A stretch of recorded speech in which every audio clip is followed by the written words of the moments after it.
My fiancée staged a breakup in front of everyone. She laughed. Until I pulled out my phone. I am a 31-year-old man, and the night my fiancée tried to end our engagement as a performance, I learned that calm is a weapon if you bring evidence. The scene looked perfect for a proposal video in reverse. Fairy lights, a rented garden terrace, a neon sign that said forever, 2 photographers pretending to be guests, a violinist warming up near the hedge. Friends clinked glasses.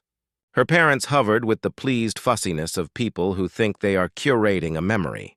5 minutes into the toasts, my fiancée, Lily, tapped her flute and asked everyone to gather. Her voice was steady, the kind of steady that comes from rehearsal. She thanked me for showing what love can be, and then shifted. She said she had to choose herself. She said I was too controlling. She said we should be honest in front of the people who matter. A few mouths fell open. Most people kept their expressions neutral, the modern face of shock. I didn't interrupt. I watched the way her eyes flicked to the second photographer before she delivered the line about a future we both deserve. I watched her best friend, Chloe, nod at the exact moments scripted for sympathy. The violinist stopped mid-phrase. My chest felt like it had been compressed to half volume, but my hands were steady because I had been living inside a slow, quiet investigation for 3 months. I let her finish. She waited for me to panic, to bargain, to create the drama her camera needed. Instead, I told her we could talk after dessert. Her laugh was small and cruel. She said there would be no dessert. She gestured to the DJ to fade the music. She expected tears. I reached into my inside pocket and felt the rectangle I had depended on more than sleep lately. I said I would like to thank everyone for coming, and that before anyone left, I had something to show them. The decision to collect proof had been forced on me in pieces. The first piece was a sponsored-sounding caption on her private draft board. Choosing myself isn't selfish, it's survival. She showed it to Chloe on our sofa with a smile that looked like a trial run. She said it was for a brand concept that might happen one day. The second piece was a calendar entry labeled Break, Reset, Big. It wasn't in our shared calendar. It was in a new one she hadn't invited me to. I saw it because she asked me to check a dentist appointment and forgot to switch profiles. The third piece was a conversation she left open with her talent manager, Grace, about a podcast. Pitch built around leaving the wrong men and reclaiming the narrative. My name appeared as a silhouette. In the outline, supportive tech fiancé goes cold public. Break for season 1 arc. I scrolled down 3 lines and had to sit down on the hallway step. There was a bullet about staging for optics and a note about minimal legal risk if framed as choice, not accusation. After that, I started noticing the edits to my life. She began calling my boundaries controlling in group settings. She told people I was monitoring her when I asked that we stop hiding purchases because our budget was cracking. She said I had temper issues when I went outside to breathe after reading a credit card statement that included a charge for a private room at a rooftop bar I wasn't invited to. She cried to her mother on speaker about how I made everything about money while I was in the next room recalculating the rent. All of it seemed ordinary enough to pass as truth when cut into short clips. I make apps for a living. I don't assume that makes me clever. It does mean I think in logs and timelines. I installed a notes app and created a private vault with dates, screenshots, and the kind of plain language descriptions that hold up when read by someone who wasn't there. I exported PDFs of our shared budgets before they changed. I turned on iCloud data for a week to capture calendars. I asked my sister Claire to hold a sealed envelope for me without asking questions. I told her to open it only if I told her to. She looked at my face and said she would. Proof has a way of multiplying once you teach your eyes what to see. A brand deck appeared on our coffee table with post-it flags. It included a slide labeled Breakup Day Content Ideas, a shot list, a caption bank, a call to action to join the conversation. The deck implied the breakup would be in front of close loved ones to capture real emotion. It called the location Our Garden, though we didn't have one. Lily said it was just brainstorming. I nodded. I walked into the bedroom and texted myself photos of every slide. A week later, she began leaving me out of logistics I had paid deposits for. The terrace booking had my card on it, but her email. The violinist had her manager's number, but not mine. The caterer believed it was a content capture party. The DJ's contract included a clause about creative direction. When I asked her how the shoot would work with our engagement party, she smiled thinly and said not to be so literal. She told me she needed me to trust her. She told Chloe on the phone that I was being difficult again. I started recording voice memos after each conversation, not of her voice, which I didn't have consent to capture, but of my memory of it in time-stamped simple sentences. It felt paranoid. It felt necessary. The night before the event, I received an email from a company I didn't know. It thanked Lily and team for choosing their crisis communications package and attached a contract for post-announcement, narrative management. The reply to address was, Grace's. There was a line item for photographer takes. There was another for secondary POV content. I forwarded it to my lawyer friend Noah, who replied at 1 a.m. with 3 words, "Don't sign anything." I wasn't being asked to sign anything, but the warning settled like a hand on my shoulder. There were other fragments, smaller but sharp. A raw clip on her camera labeled Test Cry, where she practiced a teary smile. A Google Doc where she drafted a speech about choosing peace, with a paragraph bracketed, "If he escalates, say safety." A calendar event that said Prenup Chat, Ethan, a name that wasn't mine. When I asked casually who Ethan was, she said he was a lawyer Grace recommended for industry couples. I asked why industry couples needed different paperwork than regular ones. She said they didn't. They had different expectations. She closed the laptop gently like she was closing a piano lid after a lullaby. By then, I had mapped her break reset big date to the terrace booking. I had a folder on my phone labeled If Needed. It contained the deck, the crisis email, the brand memo about Season 1 arc, screenshots of the calendar events, and a video screen recording of our shared budgeting app showing rent increases alongside her new content expenses. It also contained a clip I hadn't wanted to watch twice. A short video stored in her drafts of Chloe telling her that the public part would guarantee reach. Lily laughed and said I would freeze, and that it would make the clip clean. Chloe told her that the point was to teach men consequences. The camera cut off with the sound of ice hitting a glass. If you are reading this and thinking I should have left before the terrace lights ever switched on, I agree with the man I was 5 days later. But the man I was then kept remembering other scenes. The winter she had the flu and I carried soup to her in the night. The letter she wrote my mother, thanking her for raising a son who makes things feel steady. We tell ourselves the good chapter is the real book and the bad chapter is a misprint. It took paper to show me the book was a different genre. So when she finished her breakup monologue under the neon forever, when the DJ's hand hovered over the fader, when the photographers pointed their lenses at my face to harvest the pain, I squeezed my phone once to wake it and then twice to activate the folder. I thanked everyone for coming. I said I was grateful for friends who take time to celebrate love. I said I wouldn't argue with Lily. I said I would show them why I didn't need to. The garden had a projector for a slideshow Lily had planned about our story. The HDMI cable was coiled by the DJ table. I asked the DJ to mirror my screen. He looked at Lily. She shrugged with that smile content people make just before delivering a twist. I plugged in my phone. The terrace lights caught dust in the air like glitter. On the screen, a simple timeline appeared. Dates down the left, documents to the right. I selected the first item. The garden went very, very quiet. I started with the deck slide titled Breakup Day Content Ideas. I didn't narrate. I let the bullet points speak. Then the email about crisis comms, with the invoice number and the phrase post-announcement, narrative. Then the calendar invite for break reset, big. Then the brand outline with the line supportive tech. Fiancée goes cold, public break for season 1. Arc. I moved slowly. Like a teacher who knows the class will need a minute. I showed the budget app screen recording, rent increases, card charges, content expenses.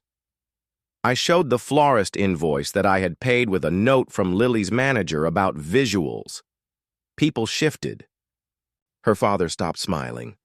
Her mother's hand flew to her throat with theatrical speed, then stayed there because the gesture had nowhere else to go. Chloe's face drained in sections like a building losing power. Lily laughed, a short, bright sound that didn't land. She said this was invading her privacy. She said I was weaponizing misunderstandings. She said everyone plans content. I scrolled to the draft speech with the bracketed line, "If he escalates, say safety." I didn't say a word. I scrolled to the short clip where Chloe told her the public part would guarantee reach. I turned my phone so the audio played into the DJ's speakers. The word freeze cut through the hedge. I didn't show everything. I didn't show the prenup notes or the name of the lawyer. I didn't show the texts where Grace talked about clean exits and growth, opportunities. I didn't show the message Lily sent Chloe about. Monetizing heartbreak, I kept those because lines exist even when you've been pushed past several. I also knew the most powerful piece was the one I had nearly erased because I didn't want it to be real. A screen recording of an email thread between Lily and the terrace manager, attaching a shot list and describing the breakup reveal at minute 45. The subject line used the same 2 words she'd used tonight: choose myself. When the last page of the timeline slid away, I ended the mirror. The projector returned to the looping slideshow she had prepared of our vacation photos. On screen, we were laughing in a grocery store in Lisbon at a sign that looked like a rude joke in English. In real time, a sparrow landed on the string of lights and then disappeared into the ivy because even birds know when to exit. I put the phone in my pocket. I told Lily I wouldn't argue. I told everyone that there would be no after-party at our apartment. The DJ, bless him, turned on soft music like a bandage. Lily stood still, jaw tight, and whispered that I had ruined the moment. She said I had made her feel unsafe. She said that if I loved her, I would let her have this. I didn't respond. I walked to the caterer, thanked them, and asked that leftover food be sent to the shelter they already worked with. I went to the bar and closed my tab for the single ginger ale I had ordered at the beginning. I told Chloe I would send her a link to the folder if she needed to see it again. She didn't answer. She was looking at her own phone like it was a life raft and a court summons. I left before the first guest found a sentence. If I had stayed, I would have been the story. I went home and sat on the edge of the bed we had chosen together, staring at the dent in the carpet where a suitcase had lived for 2 weeks while she filmed packing content for a trip we took a month ago. I texted Claire and told her to open the envelope. Inside was a list of passwords and the instruction to call Noah if I didn't answer by morning. She called, speaking softly the way people do when someone is sitting in a dark room with a phone in their hand.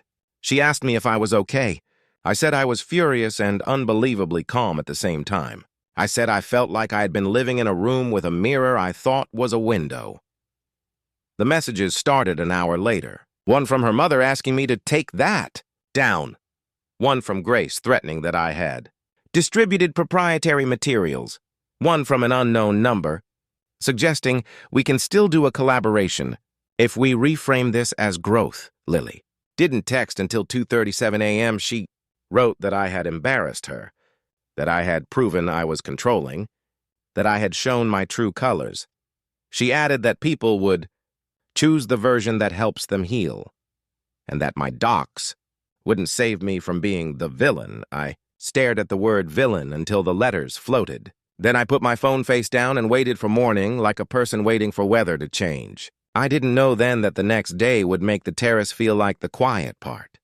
By sunrise, the clip someone filmed of the projector had started to circulate in our group chats. The video wasn't cinematic. It was grainy, the audio thin, the camera hand shaking. It didn't matter. The sequence was clear.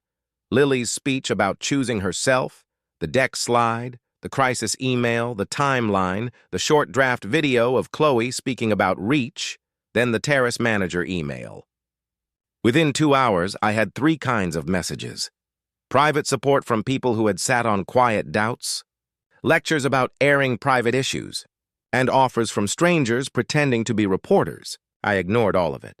I wrote one text to the friend group. I wouldn't discuss it publicly. I would be returning the gifts. There would be no blame game. Then I turned off notifications and called Noah. Noah told me to bring everything: the phone, the folder, the receipts, the budget exports. We sat at his kitchen table while his toddler banged a spoon on a high chair like a small judge prescribing rhythm.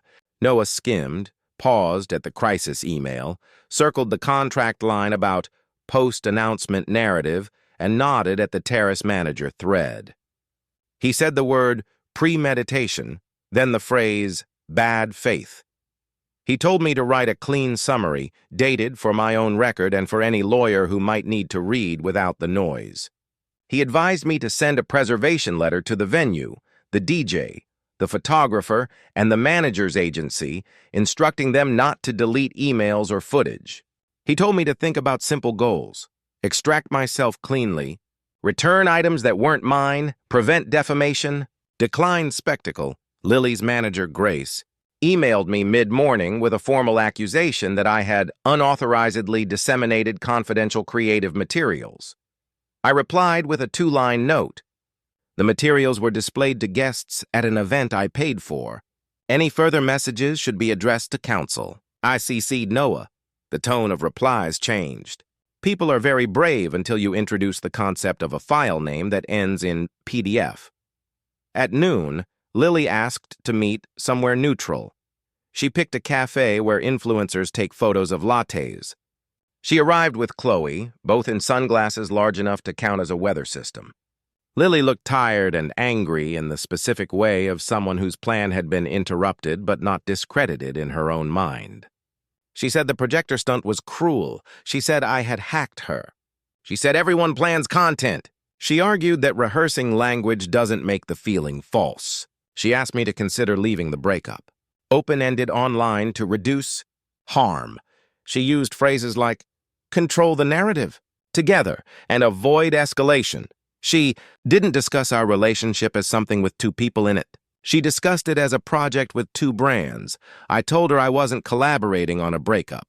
I told her I wanted the ring back, the keys back, the content she had shot in our apartment taken down, and the gifts returned. I told her I wouldn't be publishing anything else. I told her I had already canceled the venue balance and that I had asked my bank to flag charges from her manager's agency. Her mouth tightened. She said I was punishing her. She said I should be a gentleman. She said staying silent publicly would be the mature path. I said silence is not maturity when it hides abuse dressed as strategy. I said I wished her the success she wanted and that I hoped she found it without needing a villain next time. Then I left because staying to argue would have turned the cafe into Act 2. The next 48 hours were administrative. I closed our shared registry and refunded the contributors with a note that the event had been canceled. I emailed the vendors with preservation letters and thank yous. I changed my locks. I moved my sentimental things to my sister's spare room. I backed up the folder twice and put 1 copy in a safe deposit box because I have known grief and I know the clumsiness it produces. Claire brought over lasagna and the kind of silent presence people mistake for doing nothing until they need it themselves. There were consequences Lily didn't plan for. The crisis firm pulled their contract, citing material misrepresentation. The terrace sent a letter acknowledging that the breakup reveal had been prearranged and apologizing for staff being put in a position that mixed production and reality. The photographer refused to deliver the content without releases from both parties. Grace sent me a sanctimonious email about killing a woman's dream and copied a lawyer with a signature block that tried to look larger than it was. Noah wrote back 3 sentences about tortious interference and misuse of my funds and CC'd a person whose title contained the words outside counsel. The thread went quiet. Lily posted a text graphic. 2 days later, that said you can't control what people tell themselves to sleep at night. Comments flooded in. Some called me a monster. Some called her an opportunist. Some said none of it belonged on the internet. She deleted a handful, then turned off comments. She did not apologize. She did not admit. She repositioned. She said she was taking time to heal in private and asked for grace. Chloe posted a sunrise with a caption about letting go. Meanwhile, my inbox had 2 messages that mattered. One from the violinist asking if I wanted a partial refund because they don't play to cover cruelty, and one from a kid I mentor in a coding program who wrote that he was proud of me for not shouting. I cried after the second one because it is disorienting to be seen by someone who knows you only for the part of your life you didn't break. I expected the worst moment to be the terrace night. It turned out to be a Tuesday afternoon in my empty apartment when I found the notebook where Lily had written our vows. On one page, she'd listed 3 things she promised: to choose kindness over performance, to tell the truth even when it was boring, to keep our home off stage. I sat on the floor and felt something in me unclench and something else harden. Not into bitterness, but into insistence. I will not date anyone who thinks a camera is a confessional. I will not share rent with a storyline. I will not be tricked into believing that reluctance to perform is cruelty. A week later, Lily asked for a meeting with both families. She wanted to clear the air. I went for one reason. Her father had called me separately and said he needed to know what was true because his wife had started rewriting the weekend in a way even he couldn't follow. We met in their living room, a place where I had watched sports and eaten over-salted roast chicken and fallen asleep with a dog on my feet. Lily began with a speech about miscommunication. She said she had never intended to harm. She said I had misunderstood professional planning as emotional manipulation. She turned to me and asked if I could tell them we're okay. I said we were not okay. I said we would never be okay. I said I wished her a good life. Then I put my phone on the coffee table and pressed play on a single short clip, the terrace manager email with the phrase breakup reveal at minute 45, and her own response confirming the timing. I didn't play the Chloe clip. I didn't show the deck. I chose the smallest hammer that would still break denial. Her mother gasped.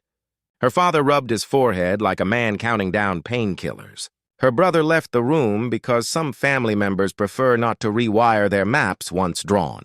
Lily stared at the screen and then at me with a look I had seen when she couldn't find her keys and blamed the last place she'd been. She asked how I could humiliate her like this. I said I was done being humiliated for participating in reality. I stood up. Her father followed me to the door and put a hand on my shoulder.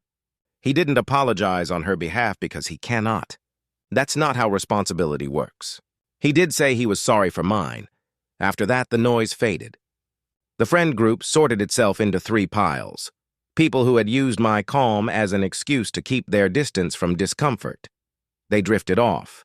People who called to say they had believed the early narrative because it fit their bias. They asked for forgiveness I couldn't give. And people who showed up with groceries and jokes and silence. Those are the ones who remain in my phone with starred hearts. My mother asked me if I wanted to move in for a while. I said no because I needed to learn what the apartment sounded like without a camera stand in the corner. There was one more message, the one that gives this story its title's second half. 2 weeks later, Lily texted me at 1:04 a.m. She said, "Please." She said the brand deals had paused. She said the season 1 arc was on hold. She said she wanted to undo the damage. She said people were taking sides and that it wasn't fair. She asked me to help her save this with a joint statement about mutual decisions and different paths. She said she would be grateful forever. She said I didn't have to forgive. I just had to be decent. The last sentence almost got me, because I have been raised to be decent even to people who have mishandled me. Then I remembered that decency is not complicity, and that saving someone's brand at the cost of my own boundaries is not a virtue. It's a relapse, I replied with 4 sentences. I wrote that I wished her well. I wrote that I would not collab on closure. I wrote that I would not help her mend a narrative she broke on purpose. I wrote that any future contact should be about logistics through counsel. She answered with a single word. Wow. It sat there on the blue background like a small, neat shard. The practical endings were undramatic. I returned the ring to the jeweler. The restocking fee felt like a tax on clarity. I mailed back gifts with a printed note. Event canceled. Thank you for your kindness. I kept my job. My friends, my Saturday runs, my coffee mug with the chip on the rim, and my habit of charging my phone on the kitchen counter instead of beside my bed, a small boundary that feels larger than it is. I donated the Neon Forever sign to a theater group that does comedies about weddings. They sent me a photo from backstage where the sign glowed behind a prop cake. It looked happier there. What did I learn? That people can rehearse sincerity convincingly enough to confuse you into thinking they feel it. That brand language and emotional language use the same words while meaning opposite things. That proof doesn't fix heartbreak, but it prevents you from drowning in other people's inventions. That pulling out your phone isn't always petty. Sometimes it's the only way to stop being rewritten. I don't have a revenge montage to offer you. I have a quiet apartment, a calendar with fewer shared entries, a folder on a drive I hope I never need to open again, and a piece that feels like standing on a dock after a storm, counting the boards and finding them intact. Some nights I still see the deck slide in my head and feel heat rise in my chest. Most mornings I make coffee, send a stupid meme to Claire, write code that either works or doesn't, and feel grateful for the kind of day that doesn't require an audience. If there's a moral, I don't know it. I know this. When someone turns your life into a storyboard without your consent, you are allowed to unplug the projector. You don't owe anyone tears on cue. You don't have to become a villain to stop playing one. And if you ever find yourself under a neon word you paid for while someone rehearses a breakup they can monetize, remember that calm is not silence. Calm can be a hand in a pocket, closing around a small rectangular truth. Follow me for more stories.